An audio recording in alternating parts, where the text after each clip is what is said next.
মাননীয় প্রধানমন্ত্রী এবং মাননীয় প্রতিমন্ত্রী যুব ক্রীড়া মন্ত্রণালয় তারা এটা ব্যবস্থা করে দিয়েছেন। এই যে নতুন কুড়ি আমরা দেখেছি কোথায়?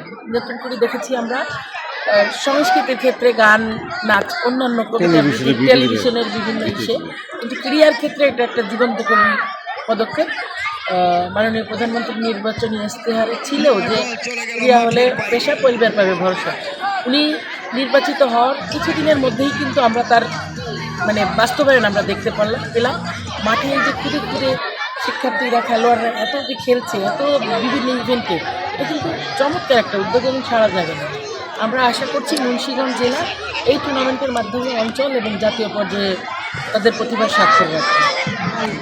এই যে খেলাধুলাটা চলছে 8টা ইভেন্টে, প্রত্যেকটা ইভেন্টেই ফুটবল আছে, ক্রিকেট আছে, ব্যাডমিন্টন আছে, কাবাডি আছে, সাঁতার আছে, অ্যাথলেটিক্স আছে, মার্শাল আর্ট আছে, দাবা আছে। এই 8টা খেলা চলছে।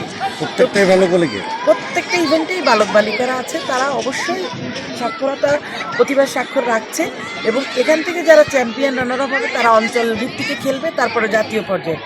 এই যে কোমলমতি ছোট্ট কিশোরীরা আজকে আপনারা ব্যাকগ্রাউন্ডে দেখতে পাচ্ছেন যে তারা চমৎকার ফুটবল খেলছে। এত বড় মাঠে তারা ফুটবলের বুট পরে, হাফ প্যান্ট পরে যে খেলাটা, ফুটবলটা খেলছে। ফুটবল কিন্তু শারীরিক অনেক পরিশ্রমের খেলা।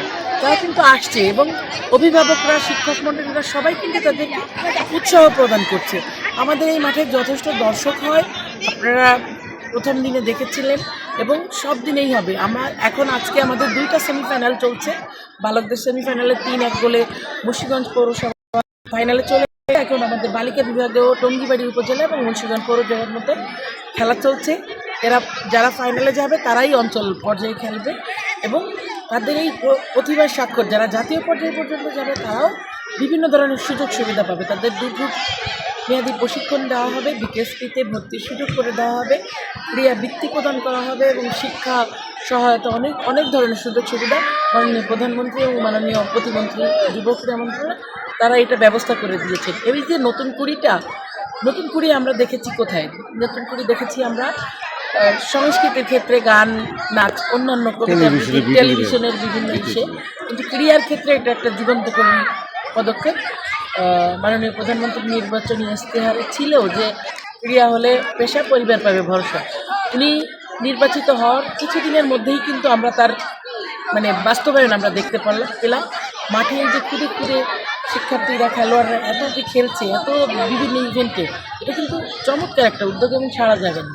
আমরা আশা করছি মুন্সিগঞ্জ জেলা এই টুর্নামেন্টের মাধ্যমে অঞ্চল এবং জাতীয় পর্যায়ে তাদের প্রতিভার স্বাক্ষর রাখবে। মুন্সিগঞ্জে আজকে মুন্সিগঞ্জ পৌরসভা ভার্সেস টঙ্গিবাড়ি উপজেলা দলের মধ্যে খেলা হচ্ছে। ইতিমধ্যেই টঙ্গিবাড়ি উপজেলা দল 1-0 গোলে এগিয়ে আছে। আমরা আজ আনন্দিত, আমরা আজ গর্বিত। ফুটবলের জোয়ারে বাড়ছে মুন্সিগঞ্জ জেলা প্রশাসন, মুন্সিগঞ্জ জেলা ক্রীড়া অফিসের ব্যবস্থাপনায় এই সুন্দর আয়োজন। এই বালিকা বিভাগে আমরা বলতে চাই, কোনো কালে একা হয়নি তো জয়ী, পুরুষের তরবারি শক্তি দিয়েছে, প্রেরণা দিয়েছে বিজয়ী লক্ষ্মী নারী। সেই নারীদের এই দল, এই ছোট্ট সোনামণিদের, এই মেয়েদের বিভাগ খেলা, এই মেয়েরাই একদিন জাতীয় এবং আন্তর্জাতিক পর্যায়ে খেলবে, এই আশা আমরা পোষণ করছি। আমরা অত্যন্ত আনন্দের সাথে জানাচ্ছি ইতিমধ্যেই বালকদের বিভাগে টঙ্গিবাড়ি এবং মুন্সিগঞ্জ পৌরসভা খেলেছে। এই পৌরসভা দল এই বিজয়ী হয়েছে। আমরা অত্যন্ত আনন্দের সাথে জানাচ্ছি এই মেয়েদের খেলা, বিশেষ করে নারীদের, ওরা যে মাঠে নেমে সুন্দর খেলা উপহার দিচ্ছে, তার জন্য আমরা ধন্যবাদ জানাচ্ছি।